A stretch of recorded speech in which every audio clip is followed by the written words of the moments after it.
स्वागत है दोस्तों। आज के मुख्य समाचार में आज देश और दुनिया से कई अहम और बड़ी खबर आ रही है। बात करेंगे हर खबर पर विस्तार से। तेजस्वी ने जलेबी इमरती खिलाकर विधायकों का कराया मुंह मीठा। आरजेडी बोली इसी बरसात में गिर जाएगी बिहार सरकार। एक और बड़ी अपडेट, ममता बनर्जी ने राज्यपाल धनखड़ पर लगाए गंभीर आरोप। बोली जैन हवाला केस में आया नाम वहीं। अगली बड़ी खबर में आपको बताएंगे। अंतरिक्ष सर्वे में दिल्ली नगर निगम चुनाव में भाजपा को 50 सीटें मिलना भी मुश्किल, आप नेता का दावा। एक और बड़ी अपडेट, सरकार को दिमागी बुखार दवाई देकर 3 साल में ठीक कर देंगे। डिबेट में मोदी सरकार पर भड़क गए बेक्यू नेता राकेश टिकैत। एक और बड़ी अपडेट, पंजाब के लिए केजरीवाल के 3 ऐलान। सरकार बनी तो मुफ्त और 24 घंटे मिलेगी बिजली, साथ ही बिजली बिल होंगे माफ। वहीं अगली बड़ी खबर में आपको बताएंगे। उत्तर प्रदेश विधानसभा चुनाव में सपा बसपा ने मुस्लिम वोट बंटने के डर से ओवैसी से बनाई दूरी। एक और बड़ी अपडेट, हाजीपुर में चिराग दिखाएंगे अपनी ताकत। 5 जुलाई से शुरू होगी आशीर्वाद यात्रा। वहीं अगली बड़ी खबर में आपको बताएंगे। मोदी सरकार पर भड़के पूरा आईएएस, बोले किसान ऐसी में सोया तो 1 मिनट में दिख गया, 7 महीने का संघर्ष नहीं दिखा। इसी के साथ अगली बड़ी खबर में आपको बताएंगे। सिख लड़की का दावा, मर्जी से किया निकाह में लापता नहीं, वीडियो हुआ वायरल। वहीं अगली बड़ी खबर में आपको बताएंगे। राजस्थान बीजेपी में सियासी लेटर बम से मचा बवाल। पूनिया ने टिकट न मिलने पर राठौड़ और कस्बा को बताया था भासमासुर। तो चलिए देख लेते आज की पहली बड़ी खबर। तेजस्वी ने जलेबी इमरती खिलाकर विधायकों का कराया मुंह मीठा। आरजेडी बोली इसी बरसात में गिर जाएगी बिहार सरकार। दरअसल दोस्तों, बिहार की राजधानी पटना में सोमवार को आरजेडी विधायक दल की बैठक राबड़ी देवी के आवास पर हुई। लंबे समय बाद तेजस्वी यादव अपने विधायकों से रूबरू हुए। दोस्तों बता दें, लेकिन ये बैठक विधायकों के लिए खास रही। ऐसा इसलिए क्योंकि तेजस्वी यादव ने विधायकों को उनका पटना की सबसे बेस्ट जलेबी से मुंह मीठा करवाया। दोस्तों बता दें कि कोरोना की दूसरी फेज के दौरान बिहार से बाहर जाने के बाद लंबे समय तक दिल्ली में रहकर वापस पटना लौटते ही तेजस्वी यादव ने विधायकों की यह बैठक बुलाई थी।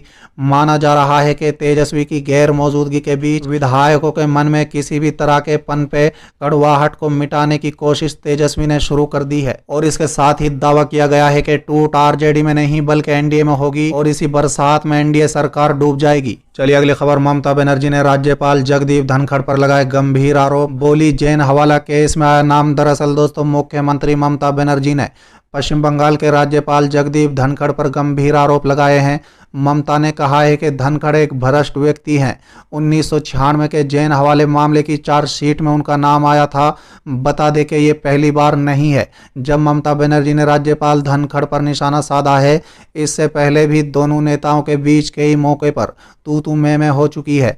दोस्तों बता दें, इससे पहले ममता बनर्जी ने प्रधानमंत्री नरेंद्र मोदी को पत्र लिखकर राज्यपाल को वापस बुलाने की मांग की थी। ममता ने कहा था कि वो 3 बार प्रधानमंत्री को पत्र लिख चुकी है कि बंगाल के राज्यपाल को वापस बुलाया जाए। चलिए अगली खबर। अंतरिक्ष सर्वे में दिल्ली नगर निगम चुनाव में भाजपा को 50 सीटें मिलना भी मुश्किल, आप नेता का दावा। दरअसल दोस्तों, भारतीय जनता पार्टी द्वारा कराए गए एक अंतरिक्ष सर्वे से पता चला है कि अगले साल की शुरुआत में होने वाले दिल्ली के निकाय चुनाव में भाजपा के लिए 40 से 50 सीटें भी हासिल करना मुश्किल होगा। दोस्तों बता दें, आम आदमी पार्टी के नेता दुर्गेश पाठक ने सोमवार को यह दावा किया है। आप नेता के दावे को खारिज करते हुए दिल्ली भाजपा के प्रवक्ता परवीन शंकर कपूर ने कहा है कि यह अजीब है कि सत्तारूढ़ दल अब भाजपा के लिए मनगढ़ंत सर्वेक्षण कर रहा है।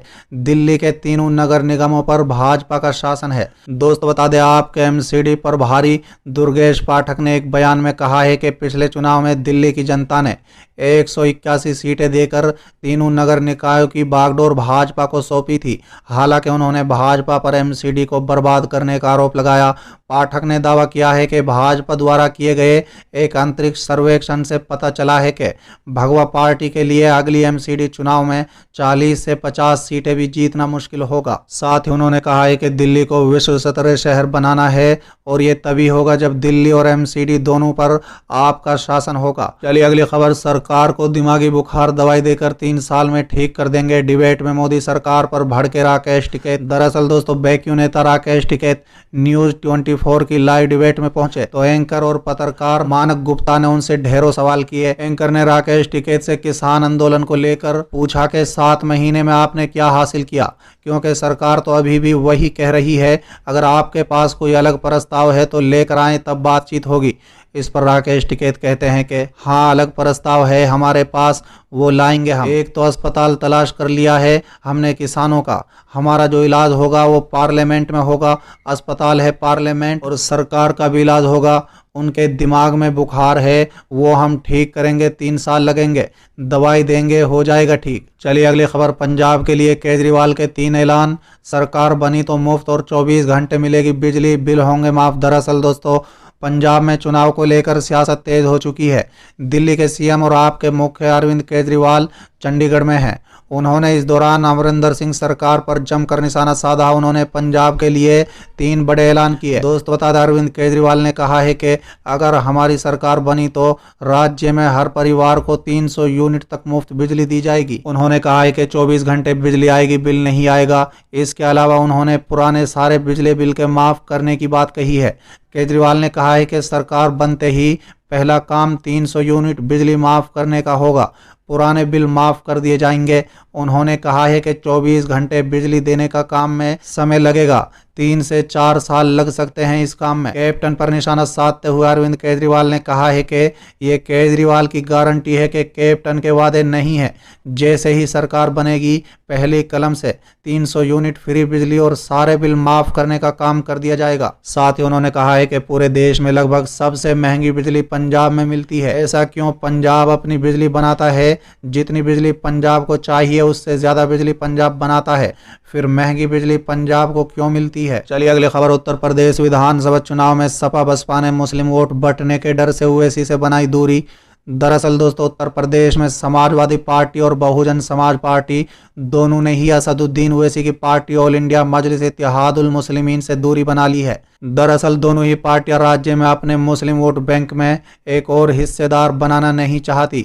यही वजह है कि पश्चिम बंगाल की तरह ही उत्तर प्रदेश विधानसभा चुनाव में भी असदुद्दीन ओवैसी दूसरे बड़े क्षेत्रीय दलों के साथ गठबंधन नहीं कर पाए। बिहार में गठबंधन के बाद बसपा ने ओवैसी से सार्वजनिक दूरी बना ली है, जबकि सपा ने भी ओवैसी से गठबंधन करने से इनकार किया है। दोस्तों, गौर तलब है कि उत्तर प्रदेश में मुस्लिम वोट बैंक सपा और बसपा के बीच बढ़ता रहा है। चलिए अगली खबर। हाजीपुर में चिराग दिखाएंगे अपनी ताकत, 5 जुलाई से शुरू होगी आशीर्वाद यात्रा। दरअसल दोस्तों, लोक जनशक्ति पार्टी में चचा पशुपति पारस और भतीजे चिराग पासवान के बीच चल रही लड़ाई अब जनता के बीच जाने वाली है। पिता रामविलास पासवान के जन्मदिन यानी 5 जुलाई से चिराग पासवान आशीर्वाद यात्रा शुरू कर रहे हैं।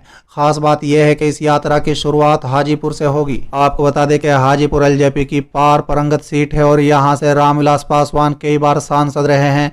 रामविलास पासवान के निधन के बाद इस सीट से पशुपति पारस चुनाव लड़े और जीते हैं। पार्टी पर पकड़ दिखाने के लिए भतीजे चिराग ने हाजीपुर के आशीर्वाद यात्रा की शुरुआत के लिए चुना है। चलिए अगली खबर। मोदी सरकार पर भड़के पूरा आईएएस, बोले किसान एसी में सोया तो 1 मिनट में दिख गया, 7 महीने का संघर्ष नहीं दिखा। दरअसल दोस्तों, बैक्यू नेता राकेश टिकैत की एक तस्वीर सोशल मीडिया पर काफी वायरल हो रही है, जिसमें वो एसी के नीचे आराम करते दिख रहे हैं। ऐसे फोटो को देखकर सोशल मीडिया पर कई तरह की बातें की जा रही हैं। ऐसे में पूरा आईएएस सूर्य प्रताप सिंह किसानों के पक्ष में बोलते नजर आए हैं। राकेश टिकैत का समर्थन करते हुए वो कहते हैं कि 7 महीने से जो किसान सीमा पर डटा हुआ है उसका संघर्ष किसी को नहीं दिखा। चलिए अगली खबर। राजस्थान बीजेपी में सियासी लेटर बम से मचा बवाल, पूनिया ने टिकट न मिलने पर राठौड़ और कसवा को बताया था भास मसूर। दरअसल दोस्तों, भारतीय जनता पार्टी का अंदरूनी कला थमने का नाम नहीं ले रही है। पार्टी कार्यालय में पोस्टर पर विवाद और पूर्व मंत्री रोहिताश्वर शर्मा को नोटिस के बाद अब लेटर का सियासी बम सामने आ गया है।